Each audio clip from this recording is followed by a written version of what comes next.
What's up, Puyallup families? My name is Colin Henderson. I'm a mindset coach, author, speaker, and we're talking about how mindset matters. Welcome back to this 6-part series. Now, on training number 5, we're going to talk about a powerful mental and emotional skill called mindfulness. You may have heard that word. It's kind of a buzzword right now. So maybe pause the video right now as you're talking with your family and discuss, what does the word mindfulness mean? To me, if I break down the word mindfulness and that positive psychology term, it comes down to this.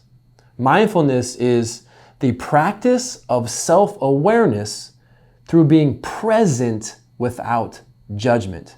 So it's kind of ironic that the word is mindfulness, but it's actually you're mindless. There's actually quiet mind, no thought. That's the aim, is to monofocus on really one thing and just to be present, just to be there. And in today's digital world with cell phones, laptops, desktop, tablets, school, clubs, sports, jobs, all these things, it's hard to be still and to be present. So really mindfulness is carving out time each day and just practicing being still, being present, being aware. So here's a quick activity and exercise you can do for yourself and your family. Our focus can be in one of 3 different places: the past, the present, or the future. So while you're taking notes at home, I want you to write down those 3 time frames: past, present, future. Now I want you to close your eyes and reflect your past day, your past week, your past month, maybe even your past year. And again, self-awareness time. How much of your mental energy and your focus is in the past, replaying past mistakes, or having what I call Uncle Rico syndrome? If I can go back time, I'd take state. Where you're glorifying the past. Or how much of your mental energy is in the future, playing that what if game? What if this happens? What if that doesn't happen? What will people think? But have you trained your mind to be where your feet are, present in the moment? Now again, the exercise is add up to 100% those 3 time frames: past, present, future. And I reflect on my life before I got some of this mindset coaching and training.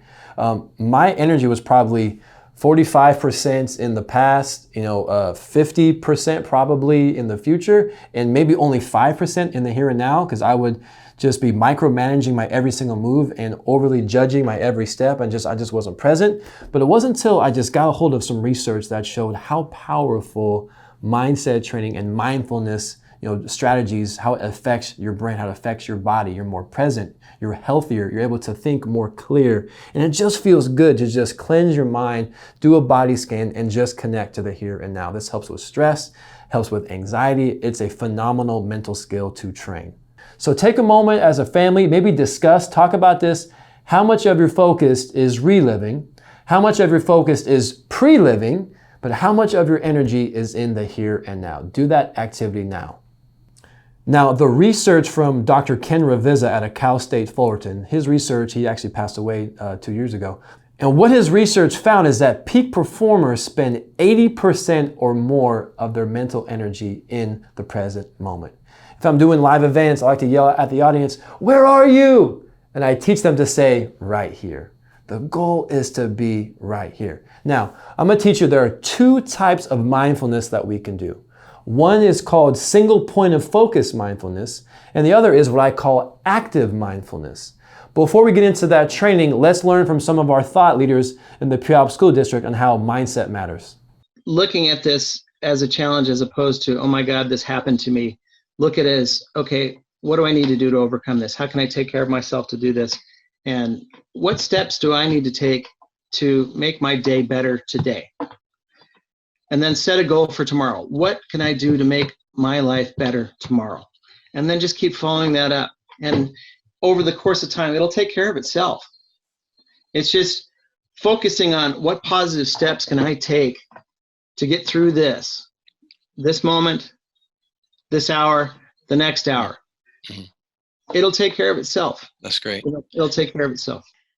So I do think it's really good to say managing my sanity, right? I kind of feel like the definition of insanity, doing the same thing over and over and expecting different results. Well, I almost think it's doing more and more and expecting fewer results, because that is what we are doing right now as educators. We're doing more and more and more, but we're seeing fewer results. And at some point, we just have to come to the acceptance, like you said, without judgment, like this is what I am doing today. So, as far as daily habits and the things that I think are incredibly important for our mindfulness practice, and we talked about this earlier, we have to do it, right? It's a skill. So, it doesn't matter if you're bad at the skill. There's no gold star for, hey, you did a 10-minute meditation and your mind didn't wander. That really isn't the point, right? The point of it is that we're training our brain and training our mind and training our body and our breath so that we can come back to it when we're off the mat, right? We don't do yoga and meditation, mindfulness, so that we can be good at that. We do it so that we can be good at the rest of life. And so whether or not you do a body scan where you start with the head and you just notice what's there, you move through the rest of the body. And whatever it is, the tools that you're using them consistently for 2-4 weeks. And if they're not working, then maybe moving to something else. So trying a walking meditation, as you mentioned, using a body scan, using rain, whatever it is, but using those skills consistently. That's a great point. And, our hope with this series of Mindset Matters, what we're doing is just to invite conversations, just to provide some mental emotional wellness tools, but to allow the kids, the parents, to be more mindful of their thoughts, their feelings, their emotions, and to know that it's okay if you're not okay. It's actually quite normal, but I want to give them the courage and the space to ask for help. So the kids can ask for help with counselors. There's counselors at every school that they love to talk to these kids. Parents, you can Google, therapy, counseling in your area. There's going to be resources and numbers you can call. But I think the big thing here with mindfulness and this series Mindset Matters is just to be aware, and asking for help is a sign of strength. We want to remove the stigma and encourage people. If you're going through a season, a rough patch, it's normal. Asking for help is a sign of strength. Hey guys, great job. Welcome back to Mindset Matters training and really focusing on mindfulness. Now, if you go back to the definition of mindfulness, remember, it's the practice of self-awareness through being present without judgment. And it truly is a practice. Do you carve out time each day to be still, to be present? Or if you're in a line or on an elevator or have some time to yourself, is your first instinct to pull out your phone and scroll through TikTok, Instagram, Facebook, text messages, emails? We want to condition our mind to be still and be present, just like if you have a pet or a dog. So when you take that dog on a walk, who's walking who? The dog or the master? Your brain is the same way. It's called monkey mind. Your mind wants to go negative. It wants to be loud. It's hard to be calm. It's hard to be composed. It's hard to be present if we haven't trained our mind to be in control. That's why I love to teach the art and science of mindfulness. Now, before 1980, there was just a handful of studies on the benefits of mindfulness. Now, the year 2000, there was around 100 studies. Now, it's the year 2021. There's thousands of research on why training your mind to just sit back and observe, to be still, to breathe. And this doesn't have to take 20 minutes. It could take 1 minute, 5 minutes. Now remember, there are two types of mindfulness training: single point of focus and what I call active mindfulness training. So this first lesson, I'm going to give you a system where you can focus on single point focus mindfulness. This system is called MSNBC, not the cable news channel. So M is short for movement. So again, single point of focus. So you can go on a mindfulness walk where all your focus and attention is just walking, feeling the contact of the pavement, of feeling the wind, of just being present and noticing what you feel and see and smell. And the next one is sight. So if the first one is movement, I'm thinking about maybe doing the dishes or maybe chopping wood or doing chores. The second one is just sight. Pick something to look at and just calm yourself and just focus all your attention on that sight. You can pick a spot on the wall. Some people pick a candle and just sit and observe and just monitor their thoughts and just focus your attention on that one sight. The next one is noise. Have you taken time just to be still and just to notice sound? And that single point of focus, again, shrinks your focus, helps you be more present and be involved and immersed in the moment. This is my favorite one. The next one is breath. I'm just going to put a box around that. Your breath is probably the most powerful resource you have to train quiet mind, to be mindful. We all have to breathe, and we breathe without thinking. Now, when we're stressed, we activate this response trigger of fight, flight, freeze, hide. We get what's called shallow breathing. So if you can calm your breath and just take a few slow, cleansing, deep breaths, that's going to calm your mind, calm your body to be in the present moment and be right here. Now, the last one is contact. Can you feel contact on your skin, contact of a movement, contact of your feet on the floor? That's going to be the fifth single point of focus mindset training you can do to train to be present, to train to be right here, to train that mental skill of self-awareness. So maybe as a family, maybe practice all five.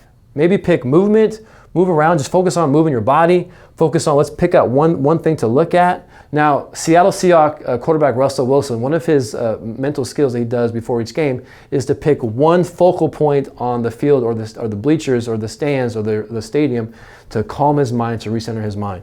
And then noise, maybe listen to music, listen to the birds chirping or go outside, just notice noise in the environment that you're in. Take a few slow, deep breaths. Your breath is always present. And maybe feel contact. Do that exercise now and practice mindfulness by using those 5 prompts. Now, the other resource you have is using technology to help you with mindfulness. My favorite apps to get my mindfulness reps in is you can download on the App Store, if you have Google or Apple, Headspace, Calm, Oak, or you can go on YouTube or Spotify and search mindfulness meditations. So don't do this alone. Just like learning how to cook a meal, learning how to drive, it takes repetitions. So in all these different apps and all these different features, they're going to help guide you and coach you through how to breathe, how to stay present, and how to practice mindfulness. Okay, now another mindfulness drill, again, we're talking about being self-aware, is this concept, control what you can control. But this is like a mindfulness exercise I think would be good to do as a family. And I'm going to incorporate like a mindfulness exercise with this. So take out a piece of paper and talk about, as a family, what are things that are causing stress that are out of my control?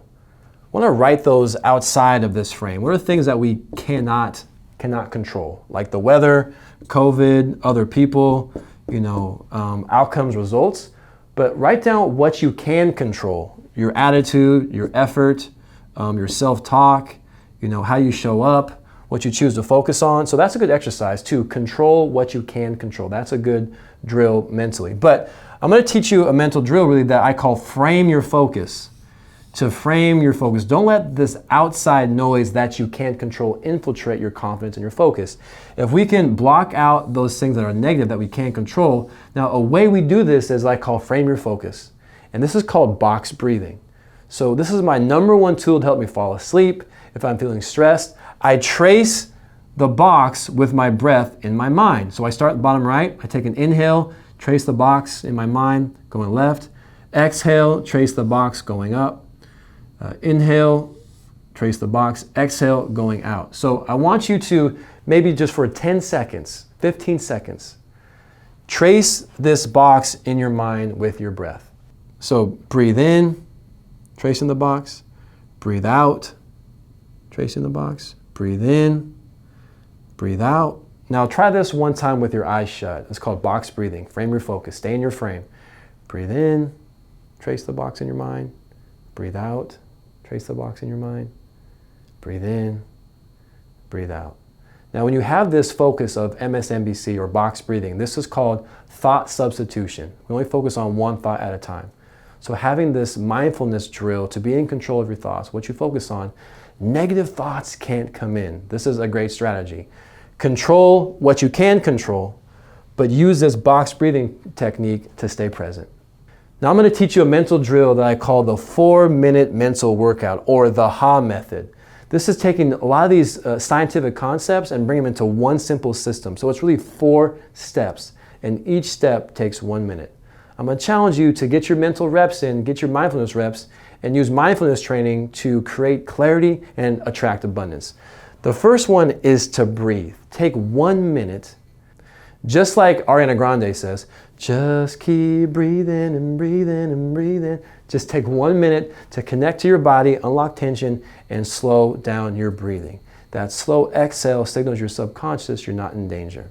Now let's get into what I call the HA method. I have, I am, I will. These mental drills are backed by science. Take 1 minute to focus on gratitude for what you do have, experiences, friends, thoughts, things that just you feel thankfulness through. That's going to really help prime your mindset. The next part is I am, is give yourself some affirmations. I'm built for this. Why not me? I got this. Let's go. The number one source of confidence is self-talk. What you say to yourself has 10 times the power. So practice speaking positive things. The last one is I will. Set your intention for the day and visualize yourself doing that activity, and then connect to big goals and big dreams and see yourself doing that. Neurons that fire together wire together. You create neural pathways and mental grooves. If you can do this exercise, again, it just takes 4 minutes. It's going to give you a clear roadmap to attract your best. Now, the first time I ever did an exercise like this, where I would close my eyes and visualize and see things happening in my mind's eye, was my senior year at Washington State University. I was enrolled into this talent show, but playing football and baseball, I didn't have time to really practice this routine for that talent show. So I had a plan. I'm going to visualize my routine. I'm going to see myself on the stage. I'm going to see the judges, what I'm going to wear, and I choreographed a routine in my mind. You know, the opening, verse 1, pre-chorus, chorus, verse 2. So when it was my time to perform, my body had rehearsed this achievement 100 times in my mind. So it was like this. They call me hand, sticky, sticky, see hand. Boom! I won. I won the talent show. Let's go. So get your mental reps in. So the question to talk about as a family, when will you get your HA method, or what I call the 4-minute mental workout reps in each day? Pick a time each day, maybe when you brush your teeth, when you get out of the shower, after you work out physically. Spend 4 minutes to use this mindfulness practice to really champion and practice clarity, practice calm, and give your subconscious that roadmap to attract awesome stuff in your life. I care about you. You got this. Why not you? And we always end each lesson with this. The body has limits, but the mind is limitless. You are limitless. Let's make mindset matter.